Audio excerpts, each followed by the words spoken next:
YouTube. Just wanted to record it, so I might as well just stream it from. I was gonna stream it directly from Twitch and then post it to YouTube right after the stream is over. So this is just like a little bit of like a news update. Um, I'm always trying to like see if I can chat up like any of the devs, whether it be Sean, Cloakin, or whoever may be who active in the chat, even Zeke and sometimes. If they have time, some of the guys actually usually answer you. So I had just posted a question to Cloakin earlier, and I was trying to find out some information about the if the flamethrowers were going to make it into this patch. And from the sad news is they ain't gonna be in this patch. It's the same thing that had happened with dual wield weapons originally. There was a lot of issues with them, so they didn't initially make it into the game. It took a while for them to finalize and get them to work the way they wanted to, before they can actually place them into the game. So it takes a while. They just want to make sure that when they put the weapons in, they actually work. So that's one of the things I found out. I'm streaming. I'm doing something. So the whole thing is, I was just on Discord with Cloakin just before. So what I was asking is if they were going to be in, if the flamethrowers were going to be in, and then he gave me, that's a nay, sir. Got to get those flamethrowers correct. So those are not going to be in right now. And what they're trying to do is like they're always trying to fix things inside the game, and what starts to happen is something will break, like unintentionally break when they try to fix something else. I actually know a lot of this when I was doing some programming back when I was working in the financial bank. All the damn time you're fixing one thing and breaking others, and you had to get the stuff working. So it's a thing. It's a lot of folks don't realize the complexity in the programming, and the way I'm pretty sure they're doing their programming. They're working in teams. There are teams that are working on very specific portions of the code, and then they're all then being merged back together from a repository, and then everybody's checking them and putting it all back into the game to see how everything works. So it's never, no one person is working on the whole game in one shot. Everybody's working on portions and trying to fix it. And that's why, as easy as you think it might be to do, it's not very simple. It's actually a very complex thing. Programming is not as easy as folks think. And when they like, why don't they just? Because the why don't they just that you described in words could be somewhere near to about 3 to 4,000 line of code, and it does not work right away. Sometimes some of the things you're describing, you think it's just you're gonna add an if statement and that takes care of it, and that's not how it works. There's a lot more complexity to the code that if you make that one change, you have the tendency to break every other portion that did work. And then you also have to understand that when you're doing those changes, especially when you're dealing with items where you have a lot of different guns and different stuff like that, every change that you make to fix one thing that's breaking the game in one way can break every other thing. So you can't just make a change and think it's only going to affect one aspect. It's going to affect a lot. So that's why it's not as easy as a lot of folks thinks to fix. It's just not. So the thing that I found out too is like they're not really focused on quest at the moment, but that's something that they definitely want to see if they can get back to. Like there's a lot more quests that they want to add in. Another thing I just found out too is if you've ever played Flag Hunter, if a person's carrying the flag and you're running next to that flag carrier, the flag carrier is always gaining 5 points. If you're within close radius of the flag carrier, you're gaining 3 points, right? Supposedly, when you're escorting somebody in CTF, that was something they also wanted to try to add. They wanted the people who were near the flag carriers, they were supposed to be generating some kind of points also. But I just don't think it works, and that's what Cloakin's like. Let me check. Like he's checking to see if it's there, but yeah, it doesn't work. because it's never worked. So I thought it was just a Flag Hunter specific thing, but it appears that it was something that they also were trying to get into CTF. So it's kind of neat to find out that that is something they were thinking about, and it's just something that's just doesn't seem to be working. Other ones we were talking about too is like Cloaking is way more of a support player than most people. So the idea is they're trying to definitely see if they can make it beneficial for you to actually play support, so you can actually get some XP for doing support roles, or helping your teammates stay alive, or getting somebody from one side to another, or keeping somebody alive instead of them dying. They want to try to make sure that you're going to get XP for that. So that's something that's going on. One of the cool things too is Cloaking was talking about he wants to do one of the a meetup or play with the devs after the update drops. But the reason that they have not really been on, or they haven't really been interacting with us, is they feel like they're a little bit too far behind. They're not where they want to be. So they're actually trying to just put their nose to the grindstone and just work. That's why you're not seeing them a lot. They're working on also the way the flamethrower is supposed to work. Right now, one person had just suggested Mystery Cube is like, will they be able to penetrate enemies? And it's like, yeah, they're working on it. So it's not working the way they want it to. So that's what's taking a little bit longer for them to come out. And it's very similar with what happened with the dual wield weapons. Dual wield weapons took a while to show up, but when they did show up, they actually were really good. They're so good that they're like some of the most popular guns in the game. They just are. One of the things too, once the update comes out, I'm going to be doing a lot of different videos. I want to do a real big extensive stream where I'm just not really playing games, but really focused on the UI. I might do that after I do my Eventide run through, where I basically show you all of the Eventide map. That's one of the plans I want to do. When I first play Eventide, I'm not playing for wins or score. I'm going to be playing Eventide just to look at every section of the map to see what it looks like. So those are some of the stuff that I'm going to be trying to do.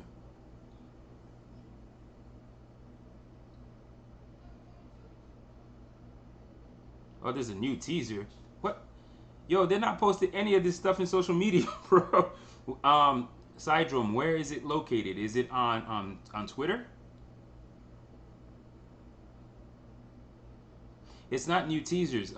What I did was every once in a while, this is what I post almost every day.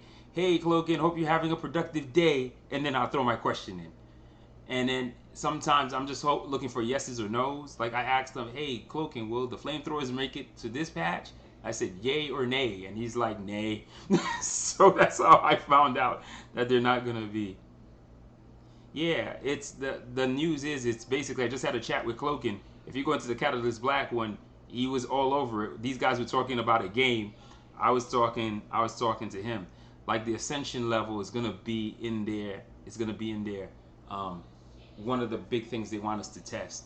And when I stream, I do a lot of feedback and I give ideas in a lot of my streams. Like, it's funny. That's why sometimes I don't put things in feedback, because I put a lot of ideas in the feedback in the stream while I'm streaming, when I'm talking about it. So the funny thing is, I'm always looking at my videos and they have like 30 something views on Twitch. That's because the SCMC guys are looking it over. So that's where I get most of my views from, because they look it over and they try to see like what are pain points, what are some of the comments that we're making. Yeah, so that's what I do. But it's funny, between me, Ace the Chase, and even Darkson, sometimes I think we're like the three that are mainly streaming about Catalyst Black. Most people, there's a lot of people in the creators content program, because the game is not done, they're not streaming. Me, I stream on it because, one, I really like the game. It's really fun. And the idea too is, the reason I'm always streaming and giving the feedback is I'm trying to figure out how well something plays versus I remember previous patches. And then if I'm not just dusting stuff to get them to the highest level, and I'm playing them to level them up. slowly. I get to see what they feel like against low level builds. I get to see what they feel like against high level builds. And I can tell you, if they feel really crappy against high level builds, then there's something wrong. If they're like super dominating and crushing everything, and it's super low, it's a mid level or low level build, then maybe they're a little too strong. You know, you want to balance it out so it's not something that can't be stopped, or if there's nothing that can counter it, that's an issue. Because like a lot of builds I play is because I'm leveling stuff up, but there's counters to those builds. Like my favorite build right now is probably one of the weaker builds that I play. My favorite build is gonna always be Grounding Bow with a Large Dreamer, with an Arrival, and a Nullum Guard. That build is designed for high damage, but distance. I don't want you anywhere near me. The counter to that build, shotguns and builds that can gap close.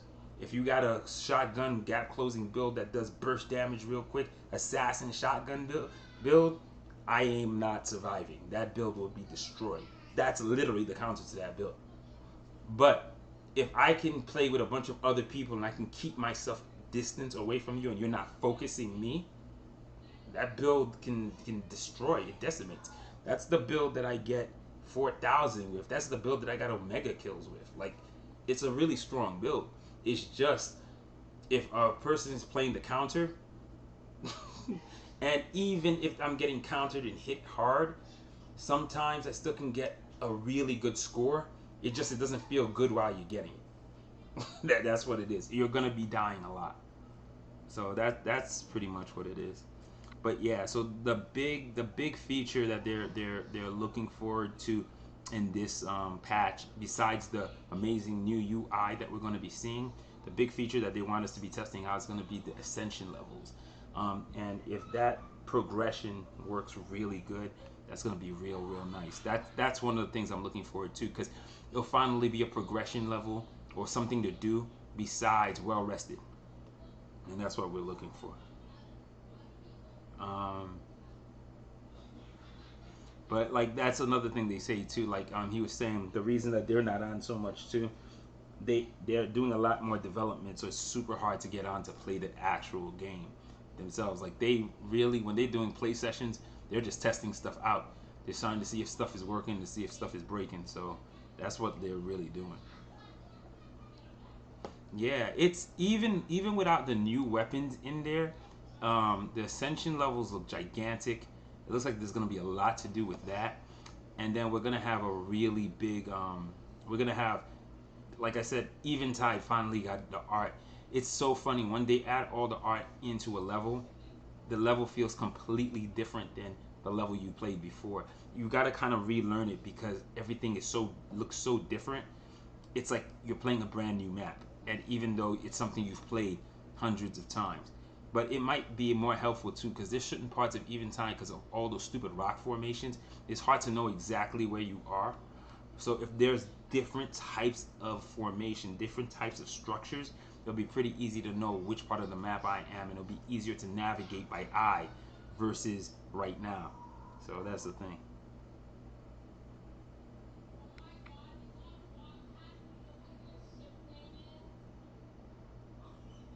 Yeah, I gotta take a look. I didn't carefully take a look at that either. Let me just see something. I didn't even pay attention to that. I'll see if I can. Let me look at it on Twitter.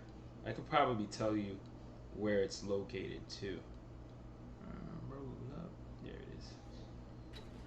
Hmm.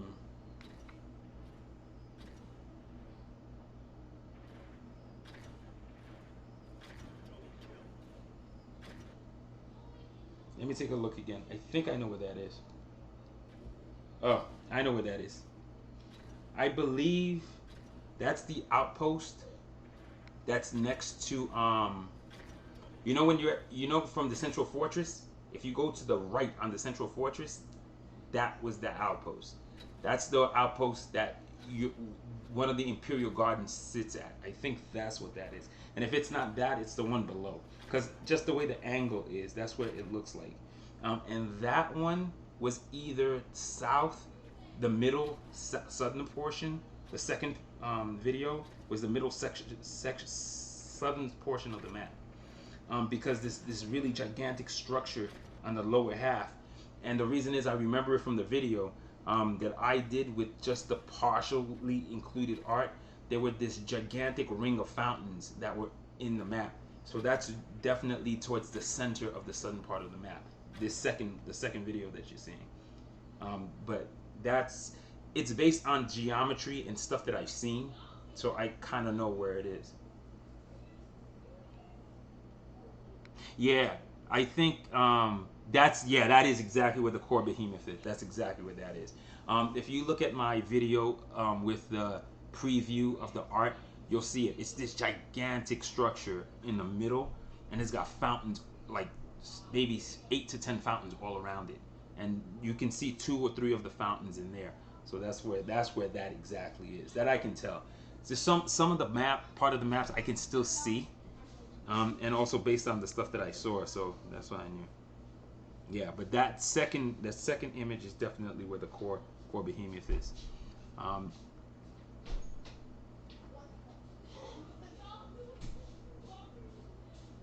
Yeah, so because if you take a look at the way the maps work, they're different times of day. Some of the maps are early morning and they're really bright. Some of them are like midday. I think the Temple of Three is like a midday map. It's like the afternoon. It's a little bit less bright than, let's say, if you've ever looked at Travelers. Travelers is the capture the flag mini map. That one's super bright. If you ever look at Overgrowth, the mini map for flag hunters, that's super bright. And what happens is, if you start looking at the Temple of Three is less bright. It's a little duller, but it's a bright map, but it's way duller than those little mini maps. And then if you look at Azure Plateau is like sun is setting. So it has a brownish feel on it. So what you're getting in Eventide is literally a night map. So that's why you have Wild Moon and you have all of those things going on. So that's why it's so blue. It's because it's trying to show you that it's late at night. Yeah, Azure Plateau. Oh my God, it's one of the most gorgeous maps. One of my other most favorite maps in this game, even till this day, Mistle Fragments, is just gorgeous. On the original jump pad map, where a lot of CTF goes on and Flag Hunter goes on, it's just a gorgeous map. It's one of the most prettiest maps in the game. So yeah, it's definitely, it's like I said, it doesn't look like Vainglory, but it's just as beautiful. So when people are saying like, oh, this game is ugly, nah, this game is really pretty. it's aesthetically, it's a different aesthetic, but it's still a really beautiful game. So that's what a lot of people don't understand. It's definitely not ugly. It's just a different art style, but it's gorgeous in its own way. So that's definitely the central fortress. And then you can see these are the areas where whenever you're playing Eventide, you're always running for those 2 what do you call it, crystal weapon catalyte ones right there. That's actually the same thing. It's just, I remember when I was looking at the one with the 40% of the art in place, that structure is actually there. It's just now there's water and there's like lily pads, and you can see like there's a lot of plants and moss growing over the actual structure that you're seeing there. But like I said, man, it's pretty. The bridges are gorgeous. Like, I thought they looked nice before, but the bridges are just gorgeous in this game. Because the bridges are made with water, and if you thinking about how it works, I think the 4 crystals at the edges are what's suspending the water in the middle of the bridge and making it solid so you can actually run across it. So that's what it kind of looks like they're trying to do with it. And you can see, oh, the spitters, the colors changed too. They went from the orangish color that you see there.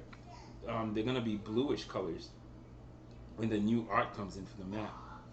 So Eventide is a completely different look and feel, in style. Uh, but and then this is just great. I just love the way they do the primal behind the character. I didn't understand what they meant by that. The only thing I would say is if they added color, like Cassandra would be like an orange, Isia would be the blue, Torden would be like a brown, and then Nock would be a purple, and then Janks would be a green. Like, so it kind of affects the whole color too. That would be pretty neat if they could do something like that also. But this is just like gorgeous. I love the way it looks. It looks really, really good. But there's a lot of stuff like I understand they're looking to put out a much more complete version as 0.1. They don't want to have a really weak stuff going there.